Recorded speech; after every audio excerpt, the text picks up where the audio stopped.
오늘 하나님의 말씀입니다. 요한복음 9장 1절에서 7절입니다. 요한복음 9장 1절에서 7절 말씀입니다. 네, 말씀 봉독해 드립니다.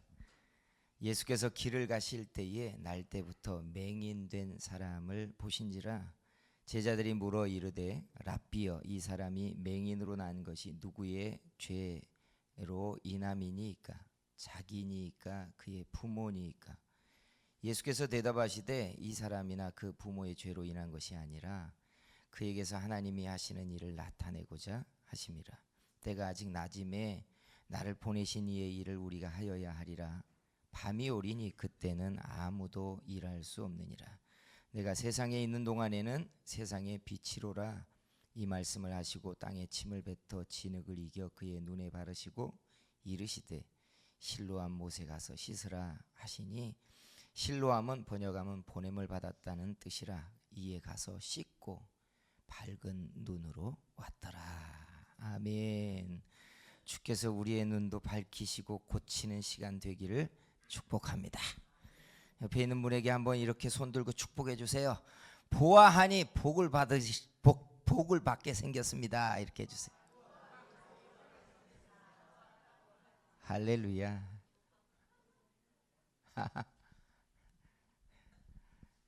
올해 못 받으신 복은 내년에 또 받기를 축복합니다.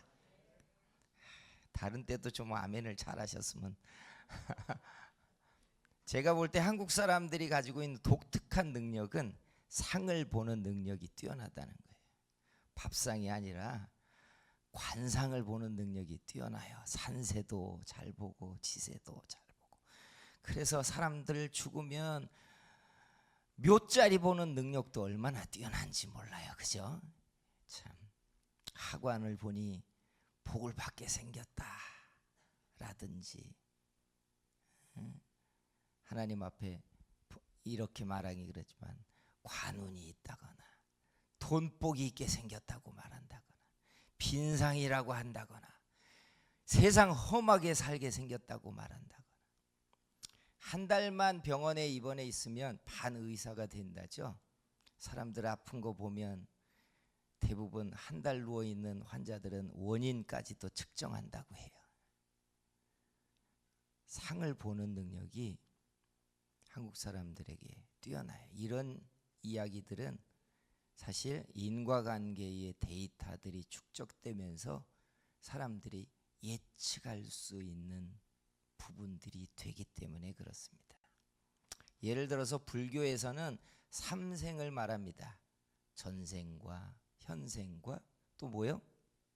후생이 있대요. 물론 있지도 않는 윤회를 이야기하다 보니까 여기에 끼워 맞춰 가지고 전생에 내가 채무관계 혹은 나쁜 일들을 처리하지 못하고 전생을 끝내면 그 업보를 가지고 현생에 난다는 뜻이에요.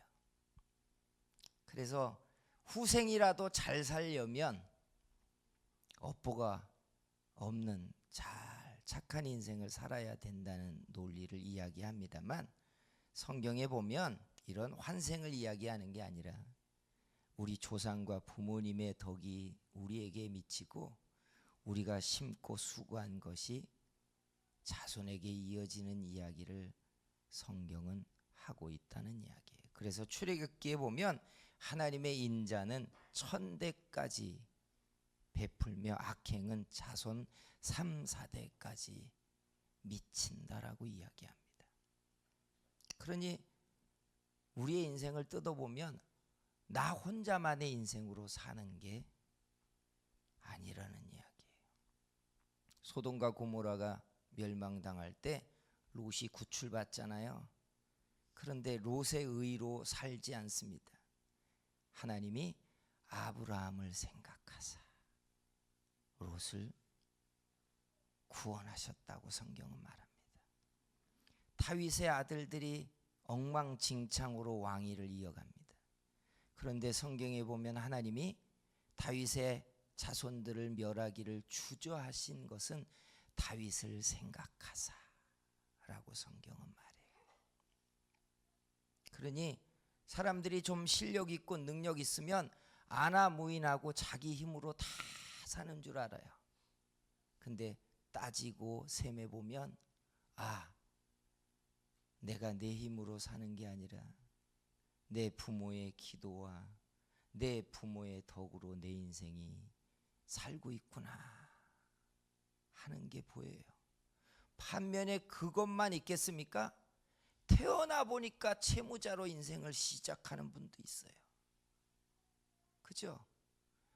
내 인생을 내가 날개 펴서 날아오르기도 바쁘고 버거운데, 여러분, 내가 지지 않아도 돼야 되는 짐을 지고 감당해야 될 때도 있다는 이야기예요.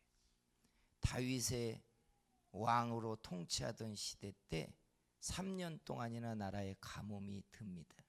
기도를 했더니 이유를 가르치시기를, 너의 선대 사울 왕이 무고하게 기브온 사람들을 쳐 죽여서 정치적으로 국민들의 지지를 얻으려고 사람을 죽인 그 값 때문이다라고 이야기합니다. 그러니까 세상에 벌어지는 일들은 톱니바퀴 같이 연결돼 있어요.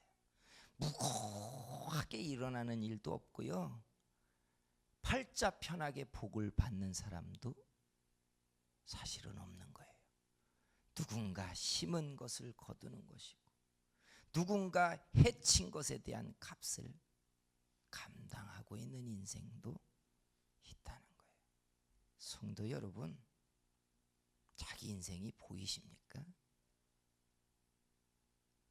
형통하고 잘 되는 것 같으면 내 능력으로만 산다고 생각하지 말아야 돼요. 또 여러분이 감당할 만한 체력이 되니까 죗값도 치르도록 하나님이 짐을 얹고 있는 거예요. 오늘 이 말씀 속에 주께서 우리들에게 은혜 주시고 말씀하시는 시간이 되기를 축복합니다. 오늘 우리가 읽은 이 본문에 이런 이야기가 나왔어요. 태어나면서 맹인이 생겼는데 사람들이 그 사람을 예수님 앞에 만나도록 한 겁니다. 그랬더니 이 맹인을 보고 제자들이 예수님에게 질문을 합니다. 선생님, 이 사람이 맹인으로 난 것이 자기의 죄 때문입니까? 그 부모의 죄 때문입니까? 그러니 제자들의 생각에도 태어나면서 맹인이 된 것에 대한 죄의 근원들, 그 수고로움의 인생을 그가 고통 속에 사는 짐이 어디로부터 왔는지를 알고 싶었던 거예요. 이게 참묘예요. 그런데 여러분, 이런 질문에 생각지도 못한 예수님의 답변이 3절에 등장해요. 뭐라고 예수님이 이야기하냐면, 예수께서 대답하시되 이 사람이나 그 부모의 죄로 인한 것이 아니라 그에게서 하나님이 하시는 일을 나타내고자 하심이라.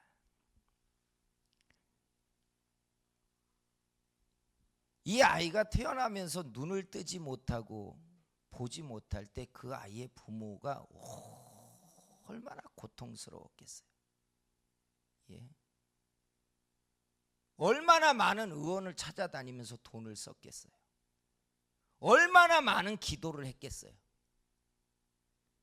자기의 죄 때문인 것 같아가지고 그 부모가 얼마나 마음이 상하고 괴로웠겠어요. 그렇게 여러분, 이 맹인이 어른이 되었는데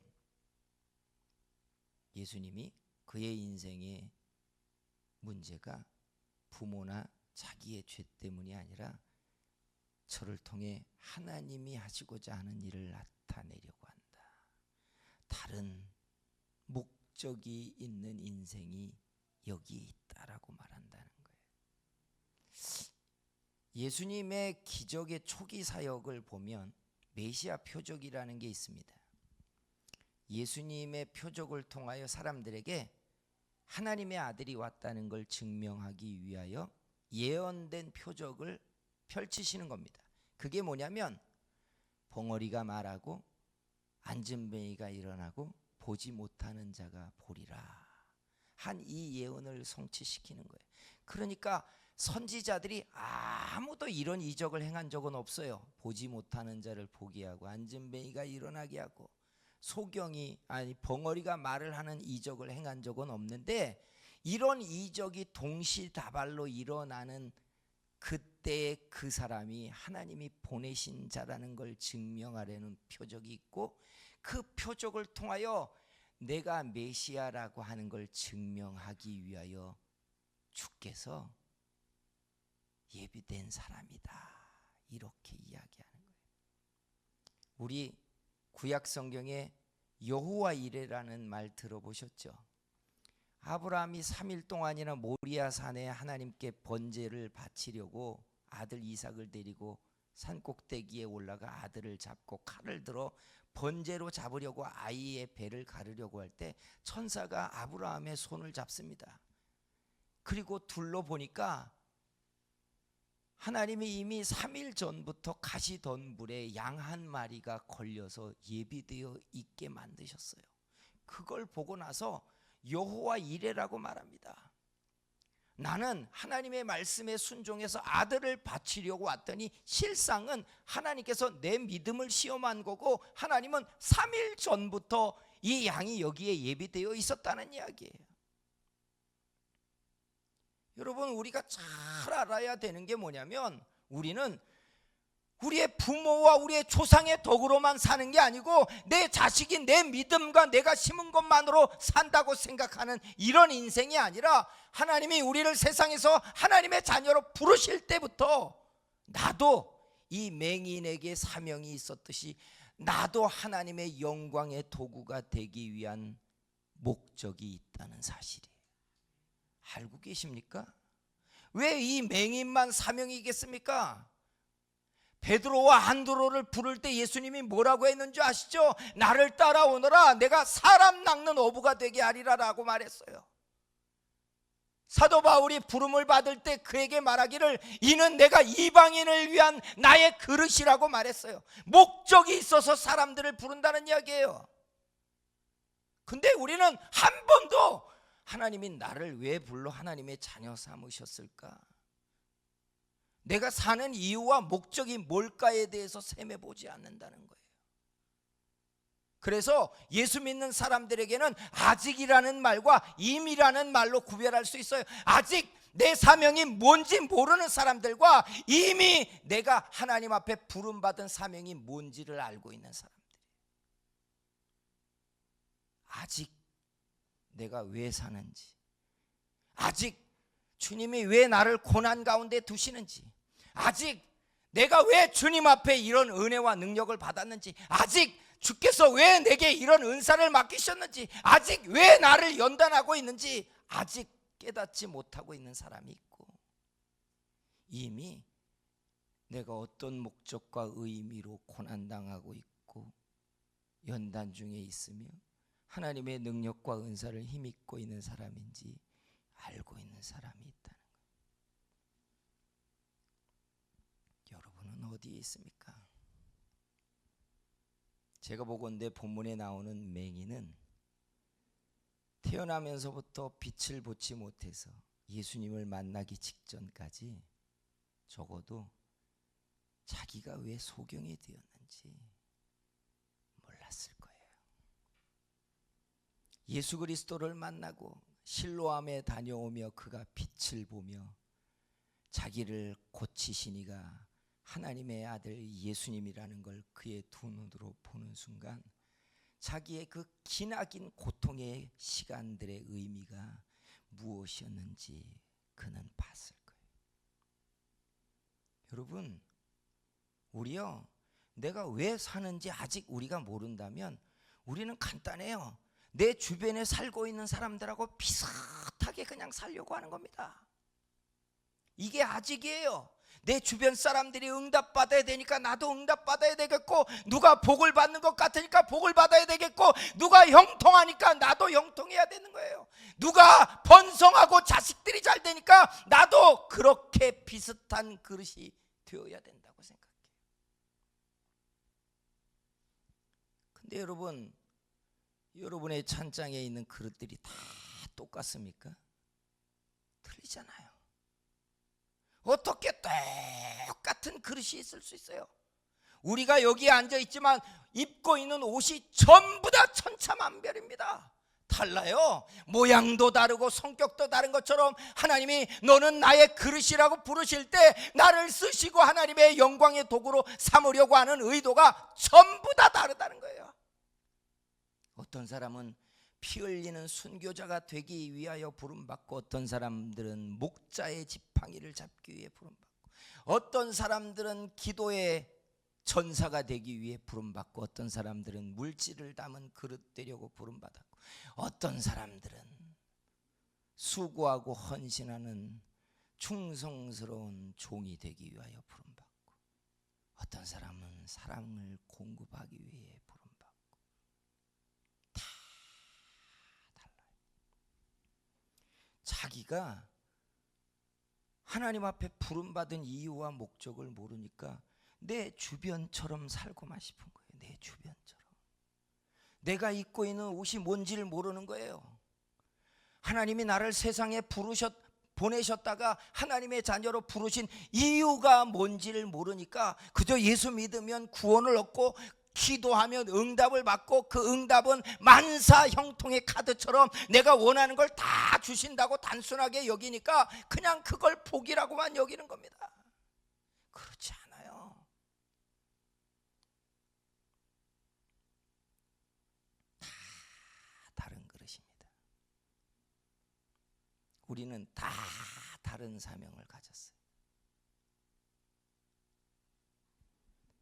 오해하는 것 가운데 하나가, 영광의 도구는 빛나는 자리에 올라가고 큰 물질의 그릇이 되고 하고 싶은 걸 무엇이든지 거침없이 해낼 수 있고 역량과 능력을 가진 사람들이 존중하고 존경하는 자리에 올라가는 사람들이 다 영광의 도구라고 생각합니다. 아니요.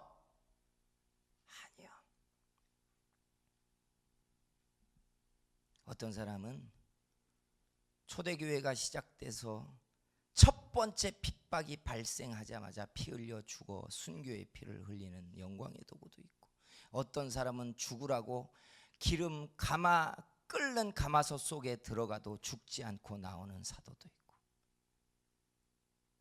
다 달라요. 여러분이 누군지 알고 계십니까?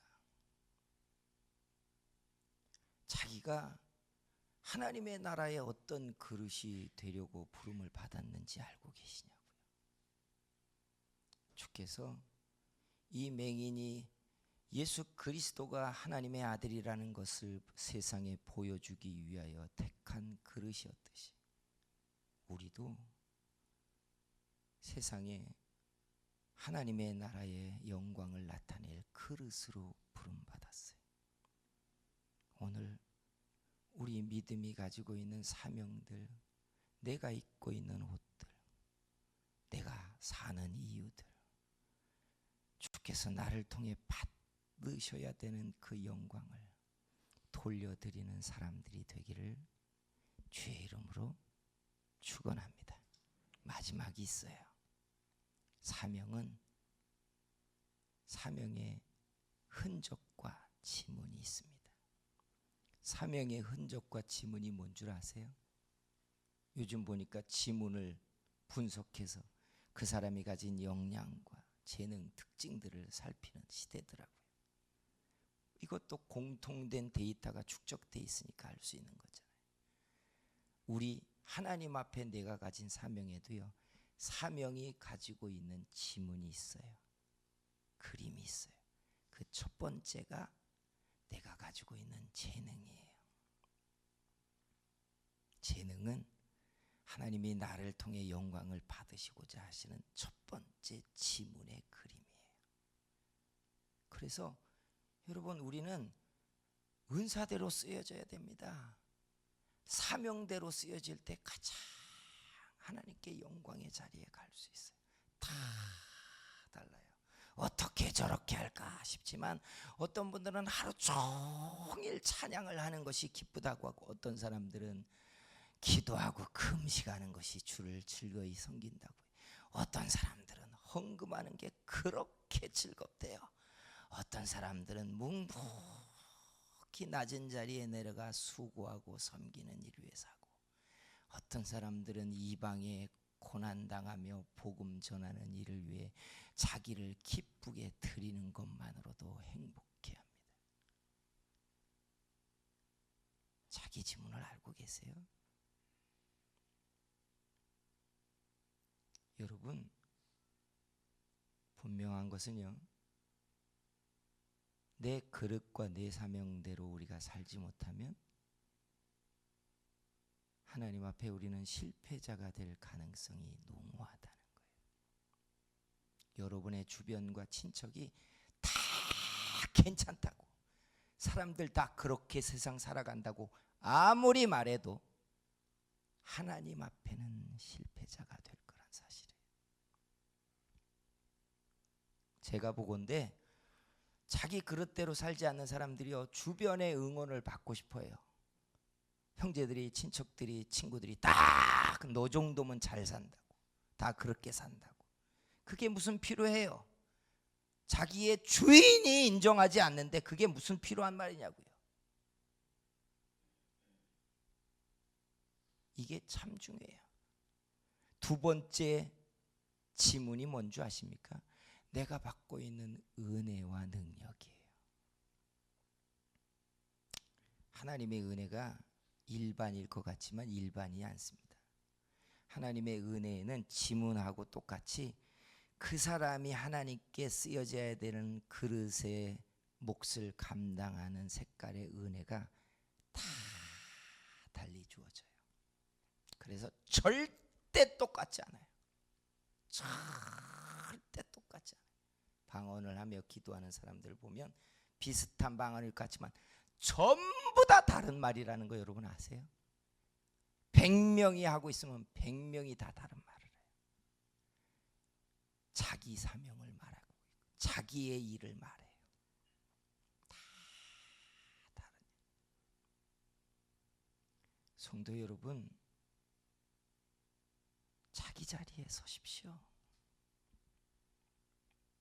우리 어떻게 할 거예요? 하나님이 우리를 하나님의 영광을 위하여 이 땅에 보내시고 우리에게 은혜 담으시고 믿음을 주시고 능력도 주셔서 우리를 하나님의 영광의 도구로 만드시려고 하는데, 우리는 하나님의 영광의 도구라는 생각 없이 다 세상처럼 살고 싶어요. 우리 사람들이 눈에 볼 때는 맹인의 인생이 불행했지만 세상에 메시아를 드러내는 영광의 도구 되었던 것처럼 우리도 세상의 영광의 도구로 쓰여지기를 소원합니다. 나를 부르신 자리 실패하지 아니하고 하나님 앞에 쓰여져서 하나님의 영광이 되는 사람들이 다 되시기를 주의 이름으로 축복합니다. 기도하겠습니다. 이 시간에 한번 같이 기도했으면 좋겠어요. 주님, 주께서 내게 은혜 주시고 부르신 그 부름대로 나도 주님을 드러내고 주의 나라를 빛내는 사람 되게 해 주시옵소서. 우리에게 주신 은사와 능력이 빛나게 이렇게 하나님의 영광을 드러내는 하나님의 힘 되게 해달라고 우리 같이 주여 삼차고 기도합니다. 주여, 주여, 주여. 사랑하신 우리 아버지, 은혜를 감사합니다. 여기 우리 아버지 하나님 앞에 세상에 보냄을 받은 우리가 주의 영광의 도구로 깨어나게 해주시며 이 일을 감당하게 하기 위하여 은혜 주시고 능력 주시며 또 연단하시며 고난당하게 하시며 우리를 다루시며 하나님의 뜻대로 우리도 쓰여지고 세워지는 사람들 되게 만들어 주시옵소서. 창조주의 섭리와 그 손길을 우리가 볼 수 있게 하시고 하나님의 그 부름의 음성에 눈을 떠서 주님이 영광을 받으시는 역할을 감당할 수 있게 만들어 주시옵소서. 우리도 말씀을 담은 그릇 되게 하시고 우리도 예수 그리스도를 빛내는 사람들 되게 하시고 우리도 우리 안에 그리스도의 영이 가득한 사람들 되게 하시고 하나님의 나라가 임하는 것을 보여주는 사람들 되게 만들어 주시옵소서. 주께서 우리에게 이 은혜와 능력을 담으시며 하나님의 뜻대로 우리의 인생이 쓰여져 가도록 우리에게 복을 부어 주시옵소서. 사랑하시는 우리 하나님, 우리도 주께서 우리를 세상 가운데 부르셔서 믿어지게 한 순간부터 창조주가 우리를 향한 하나님의 섭리와 삶의 목적이 있는 것들을 알고 있습니다. 우리의 믿음이 땅바닥에 떨어져 굴러다닐 때 우리의 열등감과 상처가 세상의 나를 빛내고 일으켜 놓고 싶어서 방황하고 헛된 것들을 찾고 구하고 있지만 주님, 우리에게 은혜를 부어 주시옵소서. 나를 부르신 그 자리에서 아버지의 영광의 도구가 되겠습니다. 우리도 주님의 나라를 빛내고 주님이 기뻐하시는 사람 되고 내 안에 그리스도의 영이 가득 담겨서 하나님의 나라를 드러내는 사람으로 쓰여지게 해 주시옵소서. 우리 성도교회가 이렇게 하나님의 영광이 가득한 교회가 되게 하시고 주의 나라를 드러내는 사람들로 가득 찬 교회가 되게 해 주시옵소서. 예수님의 이름으로 기도했습니다.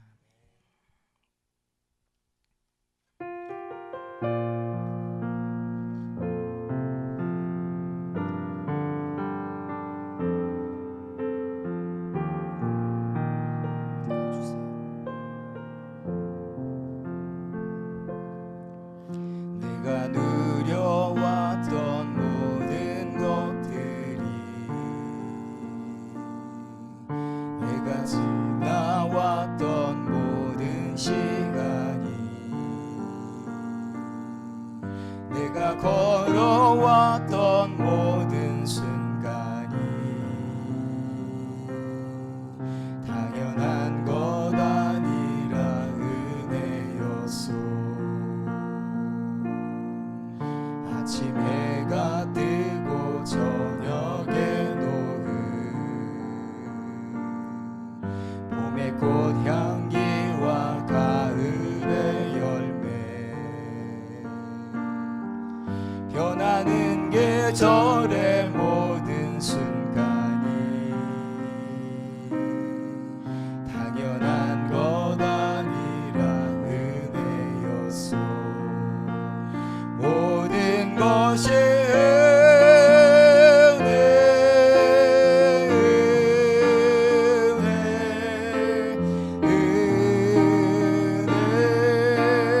한없는 은혜 내 삶에 당연한 것 하나도 없었던 것은 모든 것이 은혜였소.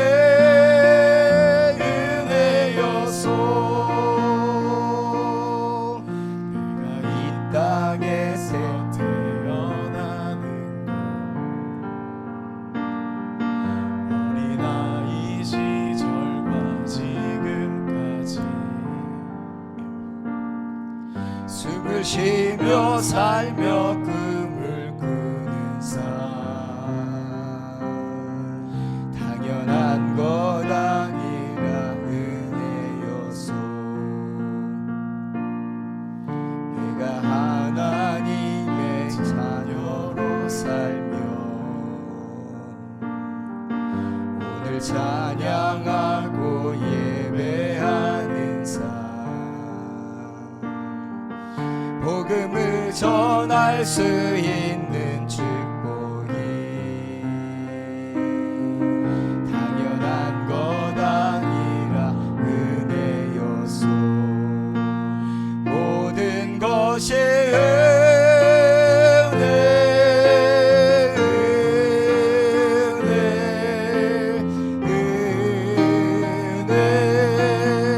한없는 은혜 내 삶에 당연한 것 아니라